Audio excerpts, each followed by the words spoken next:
अस्सलाम वालेकुम dear students. कैसे हैं सब लोग? होपफुली सब लोग खैरियत से होंगे। हमारी इस वीडियो का टॉपिक है learning ascending and descending order in MS word. Basically ये असेंडिंग एंड डिसेंडिंग ऑर्डर जो है इसकी बेसिक नॉहो जो है वो हमें बहुत पहले से होती है, लेकिन हम इसे कहाँ यूज़ कर सकते हैं बीइंग अ रिसर्च स्टूडेंट या बीइंग अ साइंस स्टूडेंट। तो हम इसे बेसिकली जो इन जनरल अपने यूज़ करते हैं वो यूज़ करते हैं हम अपने रेफरेंसेस की फॉर्मेटिंग में। बेशक वो पेपर्स के हों या थीसिस के हों। तो जब हमें रेफरेंसेस को according to the given format, जो भी आपकी यूनिवर्सिटी का फॉर्मेट है उसके मुताबिक अगर आपको इसको अरेंज करना है, अल्फ़ाबेटिकली अरेंज करना है, आइदर आपने इसको नंबरिंग वाइज अरेंज करना है, तो उस सूरत में हम जो है बेसिकली क्विकसॉर्ट की यूज़ करते हैं, टूल यूज़ करते हैं एमएस वर्ड का, जो कि असेंडिंग एंड डिसेंडिंग ऑर्डर के नाम से हमें यूजुअली जो है वो हम उसको देखते हैं एमएस वर्ड पे। तो बेसिकली आज हम इसी को लर्न करेंगे कि हम किस तरह से ये टूल यूज़ करके अपने जो रेफरेंसेस हैं हम उनको फॉर्मेटिंग उनकी कर सकते हैं। और इसके साथ साथ हम कुछ बेसिक टिप्स भी देखेंगे कि जिसमें इन रेफरेंसेस से हटकर भी अगर हमारे पास टेबल फॉर्म में है या अगर हम टेबल में कुछ काम कर रहे हैं अपने थीसिस में, अपने पेपर में, और हम वहाँ पे उसको अरेंज करना चाह रहे हैं, तो हम वहाँ पे भी ये टूल यूज़ कर सकते हैं। चलिए स्टार्ट करते हैं आज की अपनी ये वीडियो। बेसिकली मैंने ये एक पेज पे, वर्ड फाइल पे रेफरेंसेस जो है वो पेस्ट किए हैं ताकि इजीली जो है हम इसको अंडरस्टैंड कर सकें। ये एक रेफरेंसेस की लिस्ट है मेरे पास, जो कि पैराग्राफ के फॉर्म में अरेंज्ड है। अभी हम इसकी फॉर्मेटिंग की तरफ नहीं आ रहे, हम जस्ट इसकी अलाइनमेंट की तरफ आते हैं। उससे पहले हम बेसिकली इसको रिवाइज कर लेते हैं कि हमारे पास असेंडिंग और डिसेंडिंग जो है वो किस चीज़ को डिस्क्राइब करते हैं। रिवीजन के लिए अगर हम देखें तो अगर हम चाहते हैं कि हमारी जो अरेंजमेंट है, जो हमारी लाइनिंग है या जो कॉलम है हमारा, वो इस तरह से अरेंज हो कि स्मॉलेस्ट नंबर, ठीक है, वो पहले आए और वो ग्रेजुअली जो है वो इंक्रीज करते हुए लार्जर नंबर की तरफ जाए। या जैसे हम कहते हैं कि 0 से हम स्टार्ट करते हैं, 0 1 2 3 4 5 6 7 8 9, तो 9 के अलावा भी ऑनवर्ड भी हम इसे लेके जा सकते हैं। यानी कि अगर हम स्टार्ट स्टार्ट से शुरू कर रहे हैं और एंड की तरफ जा रहे हैं, उस सूरत में, और सिमिलरली अगर हम एबीसी की बात करते हैं तो उस वहाँ पे भी हम ए से अगर स्टार्ट कर रहे हैं और जेड या जी की तरफ जा रहे हैं, तो ये तमाम जो वेज़ हैं ये हमें असेंडिंग ऑर्डर की तरफ लेकर जाते हैं। और डिसेंडिंग ऑर्डर में बेसिकली हम लार्जेस्ट टू स्मॉलेस्ट की तरफ मूव करते हैं। लाइक अगर हम काउंटिंग की बात करें तो 100 टूवर्ड्स 100, 99, 98, 97, इस तरह से मूव करेंगे आउटवर्ड। जो आपकी हाईएस्ट वैल्यू है, हाईएस्ट फिगर है, वहाँ से हम स्टार्ट करेंगे और लोएस्ट की तरफ आएँगे। सिमिलरली अगर हम एबीसी अल्फ़ाबेट्स की बात करते हैं तो हम पहला अल्फ़ाबेट हमारा वो आएगा जो ज़ेड से स्टार्ट होगा, फिर उसके बाद हम ए की तरफ मूव करेंगे। तो ये बेसिक छोटी-सी एक रिवीजन थी, ताकि हमें ब्रीफली ये आइडिया हो सके कि असेंडिंग और डिसेंडिंग हम कैसे याद रख सकते हैं। अच्छा, इसमें छोटी-सी एक टिप बता दूँ आपको, अगर बिलफ़र्ज़ मोस्टली अगर हम कोई चीज़ यूज़ नहीं करते और हमारे ज़हन से स्किप होती है, और छोटे बच्चों को अगर आपने समझाना है या अपनी याद दहानी के लिए अगर आपको याद रखना है, ठीक है? तो उस सूरत में सबसे ईज़ी वे है याद रखने का, असेंडिंग स्टार्ट्स फ्रॉम ए, ठीक है? तो जब भी हम काउंटिंग या कुछ भी कोई भी digit, A is the first alphabet of ABC, ठीक है? तो अगर हम ए से याद रख लें इसको कि ए टू अगर जी की तरफ जाएँगे तो वो असेंडिंग होगा, ऑब्वियसली जो उसके रिवर्स होगा वो डिसेंडिंग में आएगा, ठीक है? और इससे हम बेसिकली याद रख सकते हैं, पहले अल्फ़ाबेट से ही हम याद रख सकते हैं कि हमारे पास असेंडिंग और डिसेंडिंग किस तरह से हमने इसको मैनेज करना है। ओके, अब आते हैं हमें टॉपिक की तरफ। ये कुछ एक रेफरेंसेस की लिस्ट है मेरे पास, और अगर मैं चाहती हूँ जैसे आप देखिएगा कि ये ज़ाहिद एम फर्स्ट जो हमारे पास पेपर है उसके फर्स्ट ऑथर नेम का स्टार्ट है यहाँ से, ठीक है? अब मैं अगर इसको अभी आपके सामने, वैसे अभी ये मेरे पास डिसेंडिंग ऑर्डर में अरेंज मैंने किए थे अभी, ठीक है? अब मैं इसको रिप्लेस करना चाहती हूँ। मैं चाहती हूँ कि थोड़ा-सा जो है ना वो मिक्स पैटर्न आपके सामने हो। अब ये मैंने डब्ल्यू और इसके दरमियान में इसको इंसर्ट कर दिया, ठीक है? इसको, और ये बाकी जो अरेंजमेंट मेरी थी ये सारी डिसेंडिंग में थी, ठीक है? अब हम करेंगे क्या, हम इस तमाम जो रेफरेंसेस से नीचे जो जितना भी ये पोर्शन है जिसको हमने अरेंज करना है, हम उसको सिलेक्ट करेंगे।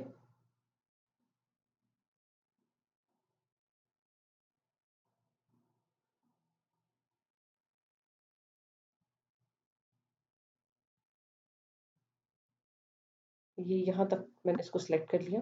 सिलेक्ट करने के बाद अगर आप ये देखें तो ये आपका जो रिबन है एमएस वर्ड के पे जो बेसिक होम पे आता है आपका रिबन, जैसे ये जहाँ पे फाइल है, फाइल के साथ ये जो है कर्सर जहाँ मूव कर रहा है, ये देखिएगा ये होम है। होम पे अगर हम देखें तो ये जहाँ पे ये नंबरिंग, बुलेट्स और इस तरह की चीज़ें सारी आ रही हैं, वहीं पे एक एरो बना हुआ शो हो रहा है, ठीक है। और जब मैंने इसके ऊपर कर्सर को लेकर आई हूँ तो ए और जी लिखा हुआ है, और ये डिस्क्राइब ये कर रहा है कि इससे हम सॉर्ट करते हैं। ये जो बटन है, ये जो आइकन आपको शो हो रहा है, ये सॉर्ट का बटन है। तो हम सॉर्ट पे क्लिक करेंगे, ठीक है। और इसमें इसको डिस्क्राइब अगर करें तो ये सॉर्ट जो है वो यूज़ करते हैं हम अरेंज करने के लिए। Arrange the current selection in alphabetical और न्यूमेरिकल ऑर्डर, ठीक है। This is useful, specially useful if you are trying to organise data in a table. अगर टेबल में काम करें तो भी हेल्पफुल है, जैसे हमें ये रेफरेंसेस के लिए चाहिए तो यहाँ पे भी ये डेफिनेटली हेल्पफुल है। अब किस तरह से हेल्पफुल है, हम इस पर क्लिक करेंगे, हमारे पास इस तरह से एक विंडो ओपन होगी, ऊपर मेंशन आएगा आपके पास शॉर्ट टेक्स्ट, ठीक है। अब अगर हम वन बाय वन देखते हैं तो ये हम बेसिकली जो पैराग्राफ्स हैं हम उनको कर रहे हैं। तो मैंने यहाँ पे पैराग्राफ्स कर दिए। इसके अलावा भी आपके पास ऑप्शंस होती हैं, अगर आपने हेडिंग्स को सॉर्ट करना है, अगर आपने फील्ड्स को सॉर्ट करना है, मतलब किस लिहाज से आपने चीज़ों को सॉर्ट आउट करना है, आप उस पॉइंट पे उस पे क्लिक कर सकते हैं। अच्छा जी, हम यहाँ पे पैराग्राफ्स की फॉर्म में चूँकि हमने लिखा हुआ है तो हम यहाँ पे पैराग्राफ्स को क्लिक कर देंगे, ठीक है। टेक्स्ट है, चूँकि हमारे पास नंबर्स नहीं है, लिखा हुआ है, डेट भी नहीं है, तो हम यहाँ पे टेक्स्ट रहने देंगे। अब नेक्स्ट देखिएगा असेंडिंग एंड डिसेंडिंग, ठीक है। इसमें से जो चीज़ हम चाहते हैं उस पे हम क्लिक कर देंगे। लेट्स सपोज़ कि मैंने पहले डिसेंडिंग किया हुआ था, अब मैं इस पे असेंडिंग पे क्लिक करती हूँ, और मैं इस पे ये हेडर रो और नो हेडर रो, ये भी तमाम ऑप्शंस हमारे पास अवेलेबल होती हैं। इसके अलावा मोर के ऑप्शन पे जाएँगे तो टैब्स, यहाँ पे देखिएगा कि टैब्स क्लिक हुआ हुआ है, ठीक है। ये जो टैब्स है ये इसलिए क्लिक हुआ हुआ है क्योंकि हम यहाँ पे जो सिलेक्ट कर रहे हैं ये टेक्स्ट टाइप है, ठीक है। ये जो कॉमास हैं और ये जो अदर की ऑप्शन है, ये भी मैं नेक्स्ट आपको बताऊंगी कि ये कैसे आती हैं और हम इसको किस तरह से यूज़ कर सकते हैं। केस सेंसिटिव अगर आप करना चाहते हैं सॉर्ट करने के लिए, कि हम भी चाहते हैं कि इस तरह से वर्ड जो है वही इस तरह से वो अल्फाबेटिकली अगर अरेंज है, कैपिटल में लिखा हुआ है, स्मॉल में लिखा हुआ है, तो हम इसको यूज़ कर सकते हैं, अदरवाइज नहीं। और यहाँ से हम अपनी जो लैंग्वेज है उसकी प्रेफरेंस जो है उसको भी चेक कर सकते हैं कि आइदर हमने जो इंग्लिश लेनी है वो यूएस की है, सिंगापुर, साउथ अफ्रीका, या किस कंट्री से बेस्ड, या किस बेसिक लेवल जो है इंग्लिश का वो कौन सा होगा। तो यहाँ पे हम इसको सिलेक्ट कर सकते हैं, और हम यहाँ पे ओके प्रेस करते हैं। जब मैं वापस आती हूँ और इस पे ओके प्रेस करती हूँ तो ये देखिएगा, ये जो एट द एंड जो रेफरेंस आया है वो जाहिद, और यहाँ पे हमने एक उठाया था रेफरेंस और हमने उसको सब्स्टिट्यूट किया था डब्ल्यू के दरमियान में। तो यहाँ पे देखिएगा कि डब्ल्यू के दरमियान में कुछ भी नहीं है। डब्ल्यू वाले जो रेफरेंसेस हैं वो सारे एक जगह पे सारे आ गए हैं, वी वाले एक जगह पे सारे हैं, ठीक है। अभी चूंकि हमने इसको केस सेंसिटिव नहीं किया था, तो वो जो मैं केस सेंसिटिव की बात करी थी, अगर हम वो करते तो इसने इसके अकॉर्डिंगली भी इसको सेपरेट आउट कर देना था। क्योंकि हम एक ही तरह के वो ले रहे हैं, ये अभी हमने केस सेंसिटिव को क्लिक नहीं किया था, इसलिए उसने केस सेंसिटिव को टच नहीं किया। किसी भी तरह से हो, बेशक स्मॉल में लिखा हुआ हो या बेशक कैपिटल में लिखा हुआ हो, उसने जस्ट उसको अरेंज किया है। अगर हम उसको टिक करेंगे तो डेफिनेटली ये जो रेफरेंस है जो स्मॉल में आ रहा है, ये सेपरेट हो जाएगा इससे ना, वो इससे हटकर आ जाएगा, या at the end of the table आ जाएगा, या बाद में, या पहले आ जाएगा या बाद में आ जाएगा। ये था उसमें हमारे पास इसको अरेंज करने का तरीका। अब इसको डिसेंडिंग में करना है तो अगेन इसी पे, ये चूँकि सारा सिलेक्ट हुआ हुआ है, तो मैं क्लिक करूँगी और क्लिक करके मैं डिसेंडिंग पे क्लिक कर दूँगी, तो यहाँ पे मेरे पास ये सारा जो है ये रिवर्स में अरेंज हो जाएगा। ये देखिएगा ज़रा, देखिएगा दोबारा वंस अगेन ये ज़ेड से आ गया। अब यहीं रख के मैं अगर असेंडिंग में क्लिक करूँ तो ये सबसे पहला रेफरेंस जो है वो ए से स्टार्ट हो रहा आ रहा है, और आगे अगर आप देखेंगे तो ए के बाद भी उसने अल्फाबेटिकली चीज़ों को अरेंज किया हुआ है। ए बी, ए के बाद बी है, ए के बाद एफ है, बी के बाद एफ आता है, एफ के बाद जी आएगा, उसके बाद इस ए से तो हैं पहले वाले सारे, लेकिन उससे आगे भी उसने सारे अल्फाबेटिकली अरेंज कर दिए हैं। तो ये एक ऑटोमेटिक वे होता है, आप इसको यूज़ करें अदर देन कि आप खुद से इसको अल्फाबेटिकली अरेंज कर रहे हैं। अल्फाबेटिकली अरेंज आप खुद से तो कर सकते हैं, लेकिन टाइम टेकिंग बहुत होगा और आपको कॉम्प्लिकेशंस फेस करनी पड़ेंगी, क्योंकि प्रॉपर जैसे अभी इसने ए से आगे भी जो अल्फ़ाबेट है उसको भी उसके मुताबिक भी सारी अरेंजमेंट जो है उसको कर दी है। तो कोशिश करें कि ये जो है जो शॉर्ट की है आप इसको यूज़ करें। अब नेक्स्ट मैं थोड़ा-सा आपको टेबल के बारे में बता देती हूँ। जैसे ये मैंने एक टेबल जो है वो किया है, इसको अगर मैं रैंडम करना चाहूँ तो मैं यहाँ पे चेंज कर देती हूँ कुछ डिजिट्स, और नीचे मैं इसमें कुछ ऐड कर देती हूँ ताकि थोड़ा-सा हमें अंदाज़ा हो जाए।